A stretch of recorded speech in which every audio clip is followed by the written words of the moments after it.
Teman-teman sekalian, insya Allah pada kesempatan kali ini saya akan membahas tentang hukum nun mati dan tanwin. Hukum nun mati dan tanwin. Tapi sebelumnya kita akan bahas apa itu yang dimaksud dengan nun mati dan juga tanwin. Teman-teman sekalian, nun mati adalah nun yang tidak berharokat. Biasanya di atasnya ada tanda bulat seperti bulan sabit ataupun bulat sempurna.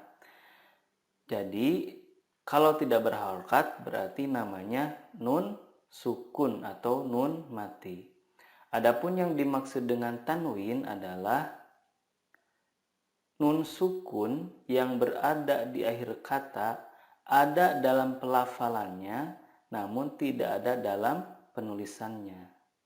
Jadi dapat kita ibaratkan kalau kita membaca kata masalan sama dengan kata masalan dengan nun sukun di ujungnya. Contoh yang kedua, nuhun dengan tanwin di ujungnya, maka sama dengan juga nuhun dengan nun sukun di ujungnya. Begitupun kata ainin sama dengan kata ainin dengan nun sukun di ujungnya. Jadi pada dasarnya tanwin dan nun sukun itu sama-sama nun sukun. Nah, adapun hukum dalam nun sukun dan tanwin itu ada banyak ya. Ada yang membaginya dengan 4 hukum, ada yang membaginya dengan 5 hukum, ada juga yang 6 hukum. Nah, di sini saya akan membawakannya dengan 6 hukum. Pada dasarnya sih sama aja, yang 4 hukum, yang 5 hukum, yang 6 hukum juga sama. Hanya ya beda-beda segi pandang aja.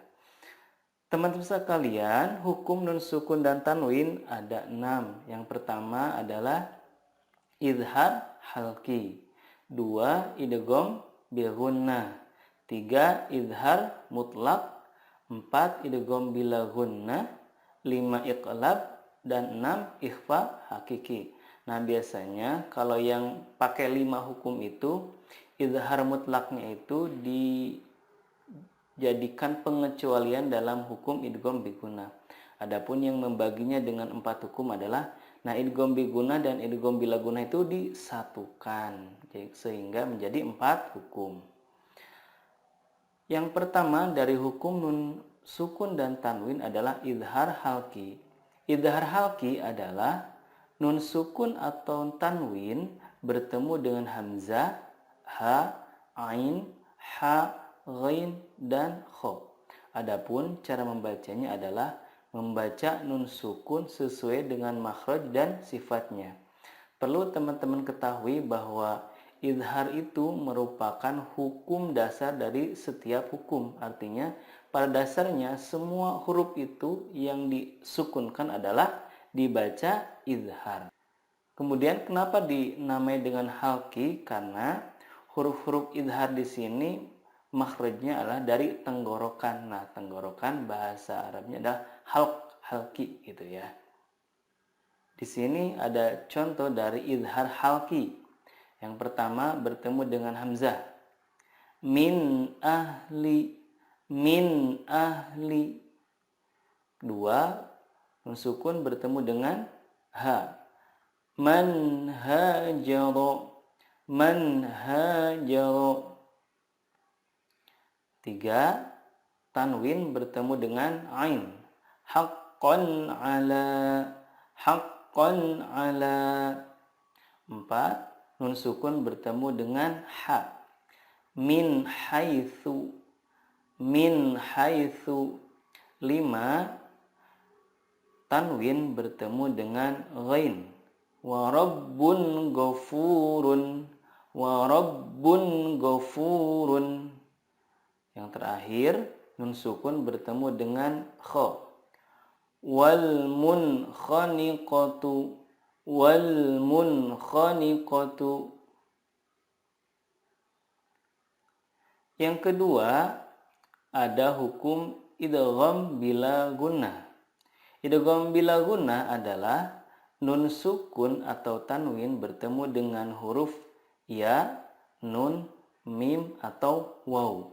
Cara membacanya adalah meleburkan nun sukun ke huruf berikutnya dan disertai gunnah yang dipanjangkan 2-3 harokat.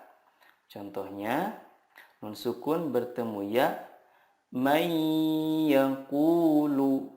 Teman-teman sekalian jangan lupa untuk menahannya dan disertai dengan gunnah 2-3 harokat. Kita ulangi lagi contohnya. May yaqulu.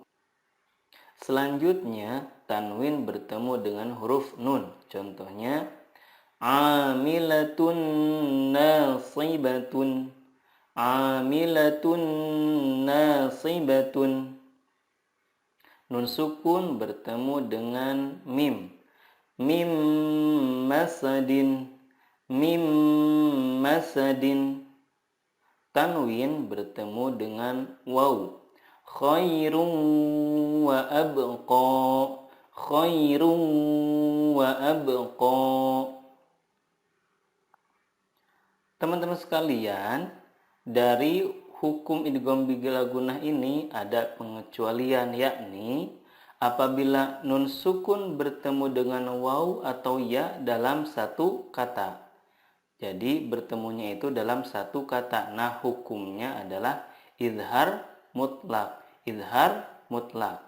Contohnya ad-dunya, tidak dibaca ad-duyya, tetapi yang benar adalah ad-dunya. Bunyanun, qinwanun, sinwanun. Nah, teman-teman sekalian, keempat kata tersebut dibacanya adalah idhar, tidak diidghamkan. Hukum yang selanjutnya adalah idgham bila gunnah. Idgham bila gunnah adalah nun sukun atau tanwin bertemu dengan lam atau ro. Cara membacanya, meleburkan nun sukun ke huruf berikutnya tanpa gunnah. Contohnya, tanwin bertemu lam, rizqal lakum, rizqal lakum.